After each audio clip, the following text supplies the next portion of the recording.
Hello, all you fine folks out there in Corona world. I figured I would leave a blog of sorts, actually, today. Partially because I have spent a good portion of this morning and this afternoon fielding questions from buyers, primarily, as to whether or not they should be canceling their agreements of purchase and sale given the uncertainties that exist in the market today. That is, frankly, I guess partially a legal question and partially a business question. The legal question is quickly answered, which is that right now the circumstances are such that if a buyer refuses to actually come to the table, it's just breach of the agreement that gives rise to damage. And of course, the damages are both the liquidated damages of the deposit being lost, but secondly, of course, the difference between what the seller eventually resells its property for and the original purchase price. So that's the basics of law. That hasn't changed in Corona, and I actually wrote a post about this yesterday and about what the force majeure and the FCA might say if things get worse, which they are not at present.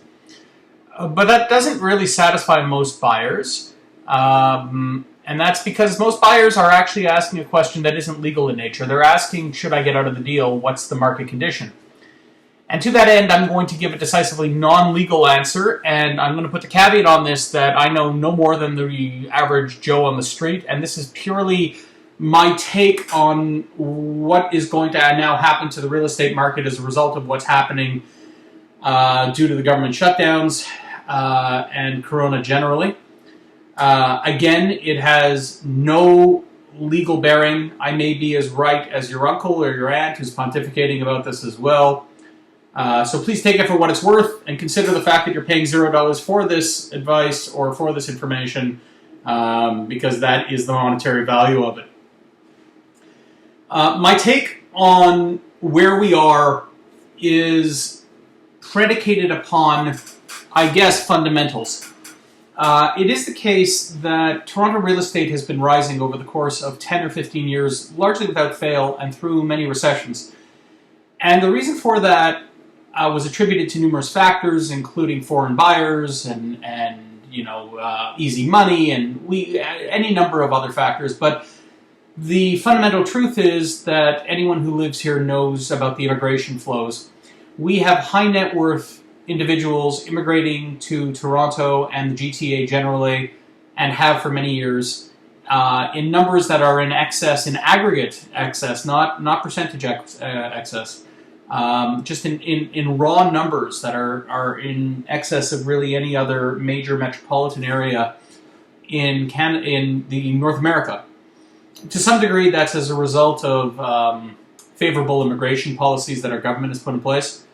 And another is because we're just so darn great. And I don't even mean that as like a backhanded sort of compliment. We are pretty fantastic as a country, and we're pretty fantastic as a city. Our tech industry is flying, our finance industry is flying, our economy is real, people want a piece of it, and our political freedoms, and more importantly, the freedom and the congeniality with which we approach one another clearly has effect. People want to move to this country. People want to move to the city, and that immigration influx has been real for some time. Builders are not able to meet that demand with supply. And that's not going to change with Corona. And what that means is that if you remember back to your Economics 101, when demand exceeds supply, prices rise. And when supply exceeds demand, prices fall. I expect that when things go back down to normal, demand will continue to increase beyond supply, and accordingly, we will be in a position where the market will revert back to normal and continue its heady increase over the course of years. If we were to continue with the analysis of the supply-demand curves, however, we would note that Corona is putting a damper. If you haven't experienced it yet, you're going to, in both supply and demand.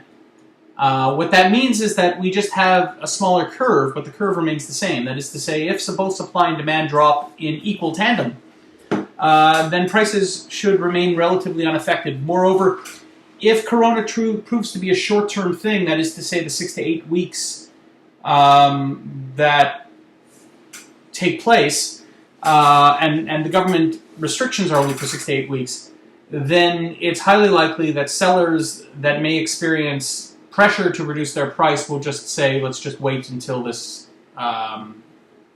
finishes, and they move on with their lives once the market has reestablished itself. If it's longer term, that is where things get iffy. It is likely that we are already in recession. It is going to be the case that there are spates of bankruptcies. I have already been approached by several people who are insolvent, and those discussions will continue.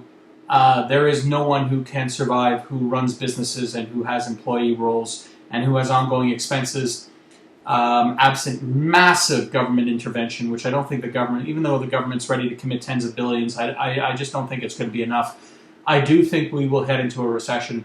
How a recession will pay into real estate is something that will have to be determined. It really depends on the severity.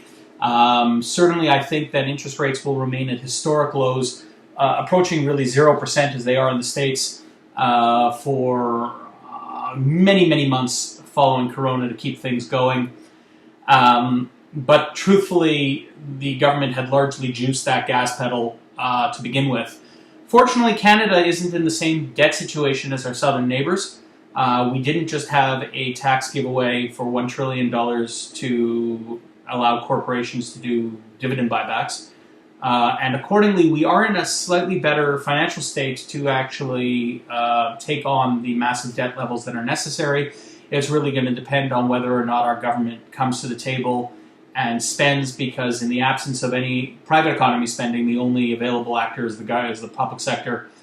And it will be interesting to see how their spending will affect mortgages and what they need to do. Further, I would tell you that everyone that I'm reading is saying that the corona virus is going to be around for more than 4 to 6 weeks or 8 weeks, and thus an effective quarantine and slowing the curve will take more time than that.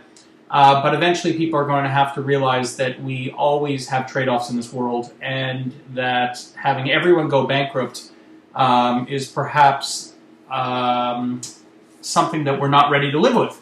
I'm not saying that that is the case or that isn't the case. I'm saying to you that that will be the decision that is made. I tend to think that we are going to use this 8-week period to get our hospitals, our ventilators, and all the other facilities that we know that we need in order. And at that point, I think the economy will have to open up, simply because we can't function as a society with our private economy shut down for more time than that. And as a result, by necessity, even if people do die, things will open back up. And as a result, I have reason to personally suspect that this will be certainly less than 10 weeks, where we're all kind of confined to our own properties and homes. So that's, I guess, what I would say. Again, none of this was legal advice. All of this was conjecture. All of it may be proven wrong. I'd be interested to hear what you guys have to say in the comments. But I figured, this is really top of mind. It's top of mind for you guys. It's top of mind for your clients. And, we're all struggling with this. So I figured I'd put my thoughts down in a blog, which, again, is decisively non-legal. But what the heck? I'm sitting here holed up in my house. What else am I going to do? Have a good day, guys, and hope you're enjoying the time off with your families. Take care.